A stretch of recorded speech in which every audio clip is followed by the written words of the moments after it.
Alright, what's going on, guys? So here I am with the third update on my protection sleeve project. I have been putting on plastic cases from retroprotection.com onto my NES carts. I've been using them for my jewel sleeves also for my PC Engine collection, TurboGrafx 16, and I have recently purchased some for the Super Nintendo, as well as manual and poster sleeves. So what you guys saw last was over here, and that was this area underway. So as you can see, I finished this whole top. Now here's what it looked like before. So this is kind of what my collection started to look like after, I think it's been about 3 years now since I did my big original project where I put them all in plastic baggies.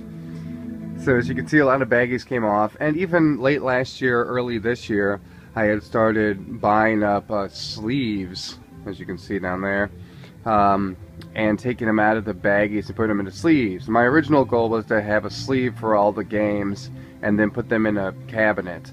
But then once I saw these protectors, I realized that was a much better idea. So I'm still at like 400 sleeves, like I had mentioned. So far I've got one box of 240 filled, all stacked properly, and I got another box of, I think, 90. And then I'll have, probably 200 more or so. So, yeah, so this is what it looked like before. You can see just a lot of light being thrown everywhere from the reflection, and it just looks really sloppy. And then, as you can see, after being put in cases, everything's really streamlined. The light reflects off it very nicely. You can read all the games, you can see them all from a much better distance than last time. So once again, there's kind of a difference there at the top. Looks really nice with the cases and the bottom before the cases. So yeah, so there's my area over here that I've been working with. Picked up the Super Mario book by Jeff Ryan. It's a pretty good read. If you really like Nintendo, or like it as much as I do, that's a great book to read. I mean, we all know a lot about Nintendo and its history already, but that really shines a light on all of its success. So yeah, so that's where we are as far as that area is. And then over here, this is what I'm working on now. I do have, the numbers and the through A done up there in the corner, and then we have A through D down here. So these all have cases on them here, and I'm just slowly working that way. And I've got enough cases to get me through 2 more stacks here, and I just ordered another 200 this morning, so that should be here on Wednesday. And then probably, I don't know if that next 200 is going to actually finish them all or not, but I am, overall I'm going to be getting 150 for all my CDs. I do have the plastic sleeves for these. I went ahead and picked up the plastic jewel case sleeves, but I think I'm going to go, or the, yeah, like kind of the plastic sleeves.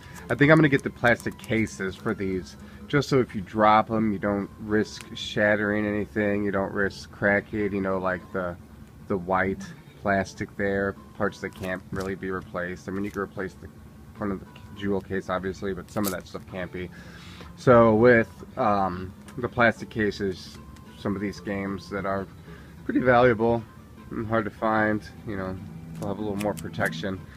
I really just want to get all the, yeah, like I said, the PC Engine, my PC Engine collection there under wraps, and then get my TurboGrafx stuff in cases, and then all the the Hue cards down there.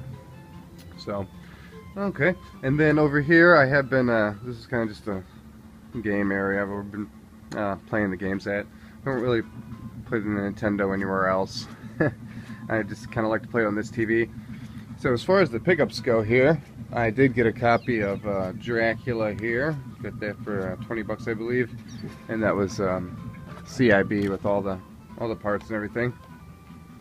I priced this game around Christmas. There was a lot up.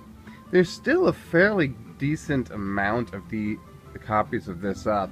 I don't. It is a later year game, and it's not a bad game. It actually, the controls are all right, um, and there's a little bit of story to it.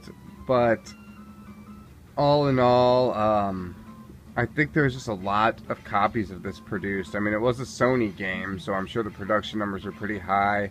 But you could still pick this game up CIB. Still, is what I'm getting at, and for a decent price.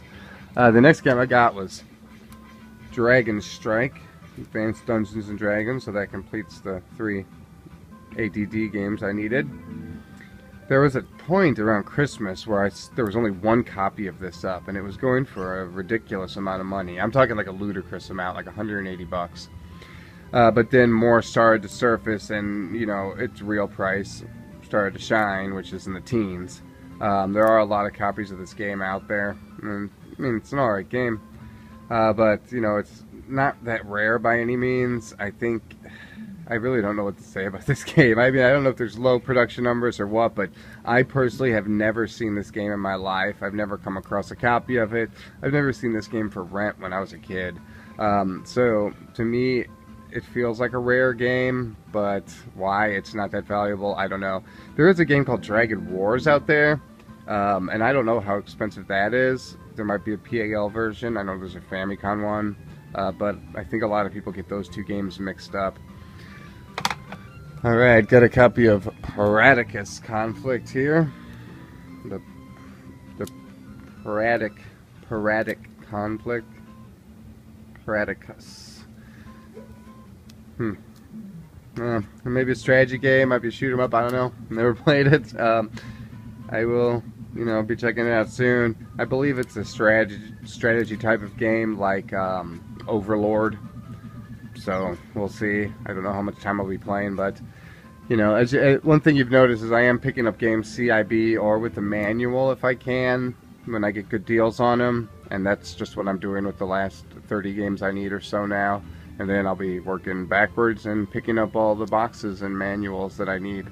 One thing about buying the game CIB though is sometimes they truly are CIB and have all the paperwork in them, and those are the ones I like to get rather than just cart, manual, and box. But as you can see, I picked up a copy of Moon Ranger here.